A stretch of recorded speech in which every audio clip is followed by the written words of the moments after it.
C'est quoi? J'ai décidé de commencer un nouveau défi. Un gros défi. Les ailes de Roadrunner 1970, regarde ça. Regarde-moi l'aile, toi. As-tu de l'allure? Hein?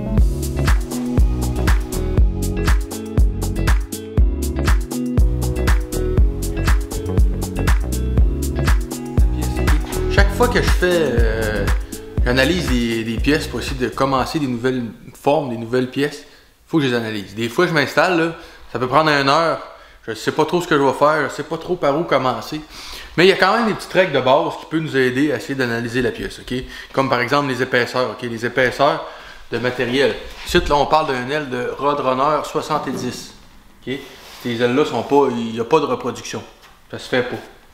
Fait que là, c'est pour ça que c'est rendu à moi. Je me ramasse avec des ailes un peu poquées, mais elles sont complètes. Quand la pièce est complète, c'est vraiment plus simple. Fait que là, si on évoque les épaisseurs, ok, les braquettes, tout ce qui est braquettes là, externes pour les fixer, comme ça, c'est comme plus épais. Ok, là, on voit l'épaisseur, là, c'est pas du 19 gauge. Ce qui arrive, c'est qu'au Québec, il n'y a pas de 19 gauge. Au Canada, c'est 18 ou 20 gauge. 20 gauge étant moins épais, 18 gauge étant plus épais. 18 gauge, c'est vraiment rough faire des morceaux puis lui donner des formes parce que là, il faut que tu forces plus. Fait que 20 gauge, c'est plus facile, mais là, elle va avoir une petite affaire moins épaisse. C'est pas vraiment grave. Après ça, ce qu'il faut faire, c'est essayer de voir les courbes standards puis les courbes inversées. Ici, là, sur le dessus, là, je sais pas si tu peux voir, mais l'aile, là, elle se promène, elle s'en va comme ça. Elle descend une petite affaire. Puis en plus, elle est ronde dans ce sens-là. Fait que ça, c'est une courbe inversée. C'est vraiment tough de faire une pièce puis mélanger les deux courbes. Dans le fond, une forme, c'est juste une combinaison de courbes standards puis de courbes inversées. Fait que là, dans ce cas-ci, on a une courbe inversée ici, comme ça. Elle, là, elle descend puis elle est ronde de ce sens-là. Ça veut dire que la partie la plus courte, c'est dans le centre. Les plus longues vont être les extrémités. C'est pas une grosse pente, mais il y a quand même une pente. Après ça, il y a les lignes de body. Tu vois-tu la ligne de body ici? Là, si je réussis à souder sur ça ici, normalement, ça ne devrait pas tout gondoler parce qu'il y a de la force. Puis ici, on a des courbes standards. Elle vire un peu comme ça, ok? Puis elle vire un peu comme ça. Une petite affaire. Fait que pour faire ça, cette pièce-là, ça aurait été vraiment plus simple d'avoir un rouleau. Les rouleaux, ça sert à plier en 2 dimensions. Mais pour faire ces pièces-là, tous les vieux chars, c'est à peu près toutes des pièces qu'on peut faire avec des rouleaux. Tu rentres ça dans le rouleau, là, puis maximum 3 minutes, tu as ton beau petit rond, puis tu peux commencer à travailler. La première affaire à faire, c'est de lui donner son petit rond. Parce qu'un coup, quand on va instaurer les formes dedans, tu seras plus capable de lui donner son petit rond qu'elle a. Là. Tu vois-tu, elle a comme un petit rond comme ça. Là. Fait que là, c'est ça. Là. Il y a aussi la déformation rapportée. La déformation rapportée, si, mettons, je mettrais ma règle, okay, si tu mets ta règle ici, là, à longueur, c'est droit, droit. Ici, là, on n'a plus de rond. Là, dans ce cas-ci, celle-là est poquée, là, okay, tu peux voir, il y a une base dedans, mais c'est plat. Quand tu vires la lèvre en dessous, il y a un genre de pression qui va se faire, qui va annuler le rond ici. D'origine, je suis pas mal certain que c'est plat ici. Là, mon trip, c'est d'essayer de vraiment la faire pareil. Puis c'est à cause de ça que ça prend plus de temps. Il y a moyen de faire ça plus rapidement, mais tu sais, il faut absolument qu'elle soit pareille. Tu sais, ça, c'est un morceau qui vaut très cher. L'auto, si elle n'a pas une aile en... Dans le fond, ce qui arrive, c'est que les gars, ils montent les chars, puis des fois, ils se ramassent avec des ailes en fibre de verre. Puis le bolide, ben, il vaut moins cher. Tu sais, je suis pas un spécialiste, là, mais si tu achètes une auto avec une aile en fibre de verre au lieu d'un tôle, la valeur abaisse pas mal. Fait qu'ils veulent avoir des vraies ailes de compagnie. En tôle. Là, ce que je disais, ici, on a un beau rond. Puis ici, on tombe bien plat. Puis c'est sur le bord d'être une courbe inversée. On dirait que ça vire à l'envers. Un peu, tu vois. Mettre une règle. Puis ça, c'est causé juste à cause du tour d'aile. Ok, gars. C'est bien plat. Il n'y a plus rien, il n'y a plus de forme ici, là. Il y a une forme en haut. Après ça, on tombe plat. Chaque fois qu'ils ont... dans le fond, ça doit être fait à la presse. Quand ils virent le matériel en dessous, ça fait ressortir cette partie-là. Puis là, ça annule le rond. Puis le rond, il revient après. Regarde bien sur l'air. Hop! Ici, il est revenu, gars. Ici, on est bien plat. Ce que ça fait aussi, c'est que ça fait sortir un peu l'aile. Fait que ça me prend ça, là. Ça me prend ça, mais que je vais terminer ma roue, mon aile. Après ça, on a un beau rond à grandeur constant. OK? Ça, si j'avais eu un rouleau, je te rentre ça dans le rouleau, 2 minutes. Là, il va falloir que je le fasse à la main, tranquillement, avec une bande de caoutchouc sur ma roue anglaise, puis essayer de lui donner sa forme. Fait que là, on vient de gagner 1 heure. Facile. 1 heure, 1 heure et demie. Juste essayer de mettre ça rond, pareil. Après ça, j'ai débossé, ok, il était tout bossé. J'ai débossé les coins étaient tout poqués, là. J'ai refait la forme un peu pour être capable de mettre mon tape. J'ai fait mes patrons flexibles. Tous mes patrons flexibles sont faits, ils sont là. Si tu veux savoir exactement comment faire ton patron flexible, là, j'ai deux parties. La façon que je l'ai faite, c'est que je l'ai séparé. Je pourrais essayer de la patcher un peu partout, rajouter des bouts de tôle pour enlever juste la rouille qu'il y a. Mais c'est tellement agressif à l'intérieur, ok? Ce qui arrive, c'est qu'ils ont sandblasté l'autre bord. C'est tout raboteux. On peut voir un peu que ça commence à traverser. Regarde la couleur de la tôle, comme c'est. Il y a des places que c'est traversé bord en bord, comme ici. Il y a une place qui est traversée là, traversée sur le coin là. Fait que tout ça pour dire que c'est pas mal scrap. Il n'y a plus rien à faire avec ça. Les seules bonnes parties de l'aile qui pourraient être très bonnes encore, c'est le devant. Je pourrais chopper le devant, ici en avant, là, puis sauver du temps. Cette partie-là, elle serait encore bonne. Puis garder juste le devant. Fait que là, c'est ça que je vais checker. J'aimerais vraiment les fabriquer au complet. Mais si je viens que je perds trop de temps à essayer de fabriquer le devant, parce qu'on peut voir, là, ça tombe, ça rentre par en dedans, il y a des braquettes, c'est soudé. Il y a beaucoup de stock ici, là, avec le flasheur en avant. Tu sais, il y a beaucoup de stock. Mais la partie du bois, ça, est rouillée. Fait qu'il faudrait que je taponnerais là. Parfois, c'est plus long, tout patché, que faire la pièce au complet. T'sais.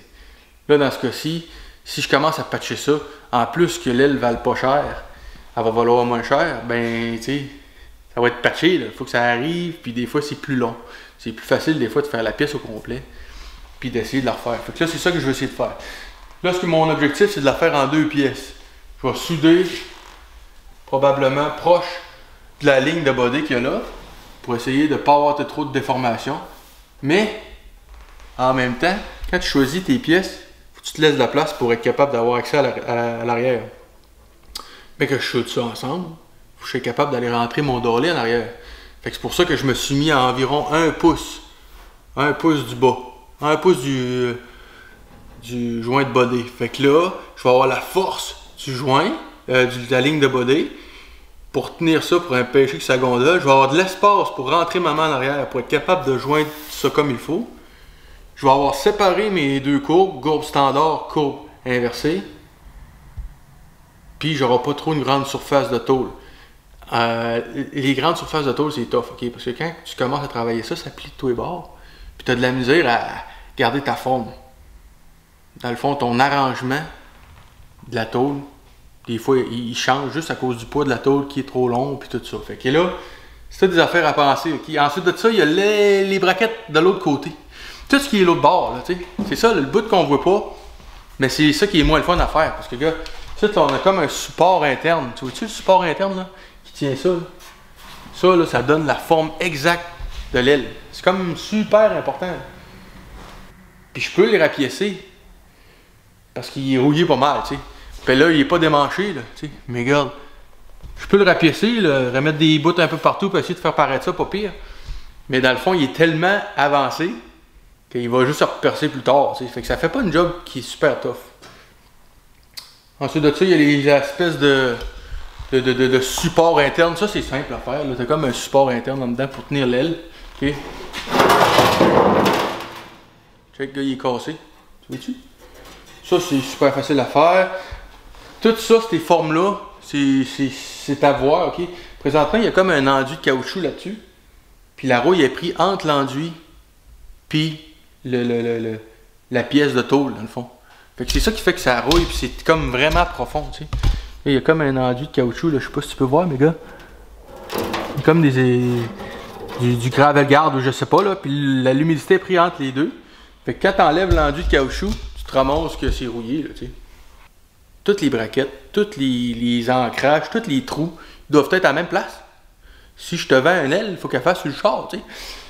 Fait que c'est ça, là. Et avant de la défaire, il va falloir que je me fasse une espèce de grosse jig avec des points spécifiques où ce que je vais pouvoir botter chaque trou. Puis après ça, je vais l'assembler avec ça, tu sais. Fait que ça ici, c'est une autre affaire. Tous les petits détails, ok, il est comme viré, le tourdelle il est viré en 2 fois, regarde. Vois-tu, il vire une fois, puis après ça, il y a un autre pli qui le vire par en dedans. Mais il est pas jusqu'au bout, il est jusque là. Tu sais, c'est tous des petits détails qui fait que c'est important d'avoir toute la pièce au complet que là, je vais être capable de faire. Il y a un renfort interne. Un renfort interne, ici, là, proche de l'antenne, tu vois-tu, lui, là, il est inexistant. Je l'ai pas. Fait que ça, il me manque l'info. Ça a tout rouillé, ça a tout défoncé. Mais il y a une pièce de tôle qui va là. Je l'ai sur l'autre. Fait que selon moi, je vais juste la faire inverser. Puis je vais la mettre là. Pour l'instant, c'est ça que j'ai. Il y a les numéros de série. Il y a des numéros de série, ces pièces. Je pense qu'ils sont importants. Je suis pas sûr de mon affaire, je vais m'informer. Mais ça, tu sais, il faut que je sois capable de les remettre à la même place puis la même affaire. Comme là, celle-là, c'est le W. Il y a un numéro de série là. WSR140. WSR140. Je sais pas si tu peux voir. Là, tu es à l'envers, là, mais WSR140. Ça, c'est un numéro de pièce qu'il faut qu'il soit probablement sur toutes les pièces que je vais reproduire. En tout cas, s'il faut, je vais le couper, je vais le souder, là, je vais le patcher. Là. Mais en tout cas. Fait que ça va faire valoir le taux plus cher. Les gars, ici, on peut voir, là, il y a eu de la rouille entre les deux. Tu sais, vois-tu, là? Ça fait ça, là. Quand tu fais les joints ensemble, puis tu soudes, la rouille sort entre les deux. Puis là, ben, ça se détériore, puis il n'y a plus rien à faire. La seule affaire à faire, c'est de le refaire en nœud. Parce qu'il y a refaire un, tu sais, je veux dire, je peux pas aller enlever la rouille entre les deux. Pas capable. Fait que c'est ça. Fait que quand je fais mon analyse de pièces, ok, la première affaire qu'il faut savoir, c'est les courbes standards, courbes inversées. Normalement, ils sont séparés. En regardant toutes les pièces que le monde fabrique, sur toutes les vidéos environ, et ils font jamais ça, là, les deux courbes ensemble. C'est tough là, quand tu veux essayer d'annuler ta courbe standard pour venir en courbe inversée en même temps. Tu vas lutter une courbe contre l'autre. Fait que là, c'est là que ça devient un peu plus difficile. C'est dur à contrôler. Fait que souvent, on les sépare. En tout cas, moi, c'est ça que je fais. Puis, c'est pas mal ça, regarde, tu vois. Le côté ici, il faut que ça ait tout renfoncé. Moi, je vais souder. Tu vois-tu la pièce ici, le normal. Ça, dans le fond, ça va faire beaucoup de restreinte dans le coin ici. Fait que ce que je vais faire, c'est que je vais juste souder là. Mais que je le ressoude ensemble, on va le souder, il va être plus proche. Tant qu'à varger ça, pour essayer de rapprocher tout ce métal-là. Fait que je vais sûrement juste. Il va y avoir une soudure là, avec le côté, puis ça va tout faire là. Là, dans le fond, eux autres, là, c'est ça qui arrive. Ça fait comme une bédaine remplie d'eau, ça rouille, il y a une double épaisseur interne. Il y a une espèce de renfort, l'eau qui s'accumule là. Ça fait que ça rouille vraiment dans les coins. Regarde, tu vois-tu les coins là? C'est tout pourri. J'espère que je vais réussir à les faire, ok? Puis je me lâche là-dessus, mes patrons flexibles sont faits. Si tu veux savoir exactement comment faire ton patron flexible, va voir dans mes vidéos YouTube, ok? J'explique exactement quelle ligne faire, quel point pour positionner ton patron, quel tape utiliser, tout ça. Fait que je le montre tout dans mon vidéo sur YouTube. Les braquettes internes, je peux aussi toutes les démancher après, puis les sunblaster dans mon sunblast, puis remettre après les siennes, au lieu de toutes les refaire. En avant, il n'y a pas de problème, c'est encore utilisable. En arrière, ça prend le renfort. Le renfort est absolument important à refaire. Yeah. Tiens, même. Fait que c'est ça, je vais te parler un peu de mon analyse de pièce. J'ai déjà commencé à la fabriquer. J'ai fait la partie du dessus. Regarde bien ça. Petite. Regarde. Fait qu'on a la partie du dessus de fait. On peut voir que c'est encore bossu un peu là, à des places. Mais c'est parce que j'essaye de faire le plus rough, puis après ça, je vais faire la finition. Mais regarde, tu vois-tu, le dessus il est tout fait. On a une partie du dessus, puis là, je suis en train de fabriquer l'autre gros morceau pour les lier ensemble. Ok, regarde bien. C'est.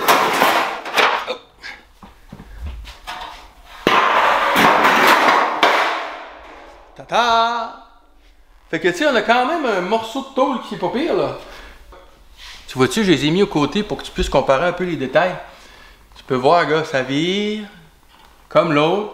La partie qui rentre en dessous, regarde, regarde. Ça s'en vient, ok? Il manque un peu de largeur. On peut voir que la largeur ici n'est pas assez large. C'est tout fait à la main. Ok? Il n'y a pas de. Je fais tout ça à l'ancienne.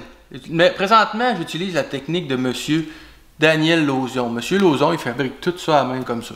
Tout au marteau. Il utilise la plieuse, il serre sa pièce là à l'intérieur, puis ensuite de ça, il forme tout à la main.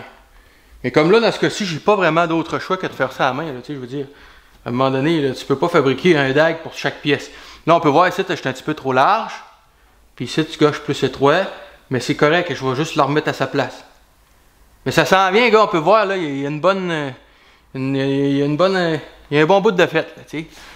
Tout de suite, le gars, c'est pareil, carré comme ça. J'ai un petit peu plus de matériel.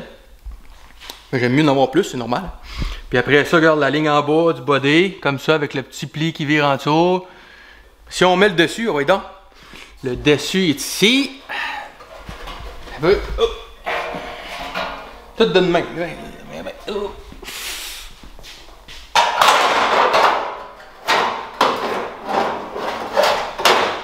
Tiens. Mais gars, coudonc, hein? Ça ressemble un peu à quelque chose.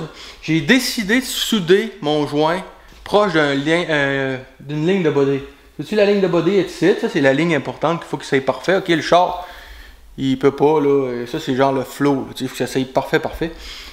Mais ça me donne la rigidité. Fait que quand que je vais jointer les deux pièces ensemble, ici en bas, à peu près 1 pouce plus bas pour être capable d'avoir accès avec le dolly, normalement, je vais garder ma force. Puis je vais être capable de le travailler sans que ça vienne tout gondoler. Il faut que tu choisisses tes endroits où souder, puis où tu vas couper. Puis dans ce cas-ci, c'est la place que j'ai choisie. Là, tu peux voir, c'est rough, ok? C'est pas super. Il y a des affaires encore à faire là-dessus. Là. Mais c'est la technique, ok? Donc on y va grossièrement. Puis après ça, on ajoute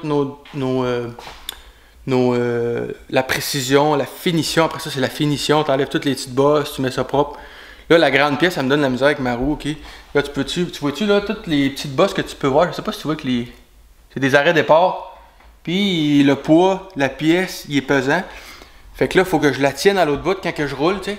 Puis là, des fois, elle plie un petit peu, fait que ça me fait une petite bosse. Fait que c'est ça, toutes les petites bosses que tu peux voir, là. C'est toutes des arrêts départ. Mais ça peut tout être corrigé à la fin.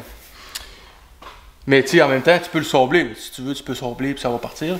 Mais c'est ça. Fait qu'il y a des petits défauts encore. Là, je suis vraiment sur le côté rough. Mais je suis content. Je voulais t'en montrer. L'été, d'habitude, je fais pas de vidéo. Là, je me promène. Ma blonde, elle me boucle les campings un en arrière de l'autre. Camping par-ci, camping par-là. Fait que j'ai pas le temps de travailler dans le garage. Ben, tu sais. Mais là, il m'en reste 2. Là. Il me reste 2-3 campings. Là, puis c'est pas, ça va être correct. Mais c'est ça. Je travaille par temps perdu là-dessus. Puis ça s'en vient. On a un gros morceau. Moi, là, mon trip, ça va c'est essayer d'en faire une au complet. Puis là, il faut que je fasse les deux. Fait que la deuxième, je vais la filmer comme il faut, comme je la fais. Parce que je me suis rendu compte qu'à force de faire des vidéos, en faisant mes pièces les premières fois, souvent, tu sais, il veut dire, je fais des erreurs, puis je filme pour rien, puis je perds du temps. Fait que je préfère essayer d'en faire une, puis c'est ça. Hey, dis-moi qu'est-ce que t'en penses, ok? Je voulais te parler un peu d'analyse de pièces. Je sépare mes deux courbes. Je mets pas les courbes ensemble, ok? Tu peux, mais tu te donnes la misère pour rien. Fait que j'essaie de séparer mes deux courbes. Je choisis une place où je vais jointer mes tôles sans que ça gondole le plus possible. Je pense à mes outils, la façon que je vais développer la tôle pour être sûr que je vais utiliser le bon outil au bon endroit.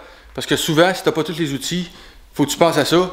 Puis le moins de soudure possible, ok? Moi, j'essaie de le moins souder possible pour avoir une qualité. Je veux avoir une pièce de qualité. Ça ne me tente pas d'avoir une pièce qui est toute faite en bout. C'est moins trippant, c'est moins challengeant pour moi. Fait que j'aime mieux faire ça. Mais ça s'en vient, ok, on va l'avoir, regarde ça. Tout le pli ici, là, il est pareil, là. Là, on a un beau petit pli ici. Là, tu vois, j'ai bien trop de matériel, là, tu sais, parce que, gars, mais je vais le recouper plus tard, je vais faire mes plis. Mais ça ressemble. Et voilà. J'espère que ça peut te donner un peu l'idée de la façon que je réfléchis. Des fois, la façon que les autres réfléchissent, ça me donne une idée comment faire nous autres aussi. Puis, chaque pièce que je fais, j'ai tout le temps une analyse de pièces à faire. J'essaie de sauver du temps. Le temps, c'est ça qui est le plus ennemi là-dedans. Tu peux passer des heures et des heures. Je l'évalue à beaucoup d'heures, ok? Pour l'instant, je compte pas le temps. Mais, ben, je le compte, là, mais je veux dire, tu sais, à chaque fois que je pogne de quoi, c'est long, là. Tu sais, tout ça, là, tous les petits coups de marteau, là, c'est tout fait au marteau à la main, ça, là. C'est drôle, hein? Tous les outils que j'ai ici, je retombe à l'ancienne. Fait que je te suggère d'apprendre à faire de la tôlerie au marteau puis au dolly. Savais-tu que c'est la technique italienne? Marteau dolly, c'est la technique italienne. C'est eux qui ont fait des Ferrari avec ça, là, dans le temps. Marteau puis dolly, juste ça. Tu fais ta rétraîne avec des tocs. Puis, Monsieur Tomasini utilise beaucoup cette technique-là. Fait que là, je mélange technique italienne avec Monsieur Lauzon, avec la plieuse. Je vois les techniques des autres. Hey, je te laisse là-dessus, puis dis-moi ce que t'en penses, regarde ça. C'est un méchant morceau. Ça va être un beau trophée, là. Mais lui, il est le fun à faire parce qu'il y a des bosses dedans, puis c'est croche, puis ça se tient. C'est pas comme mon toit de F100 qui était juste droite. Tu sais?